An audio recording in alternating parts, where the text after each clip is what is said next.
God has a message for you. It's been a little stormy in your life lately. I'm with you through this storm. I can feel your pain. You are not alone. I am your God.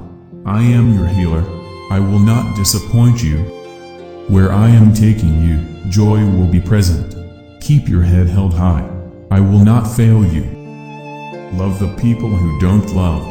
They are hurting. I will save you. I will protect you. I need you to rest.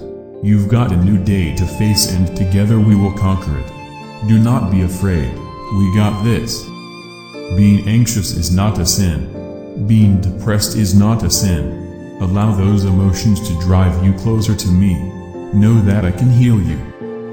I need you to stop being negative. You have been putting yourself down for quite some time now.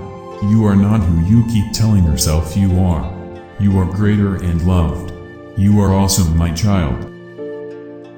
Remember where your help comes from. I am the source of all good.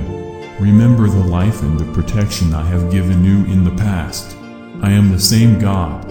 I will continue to bless you.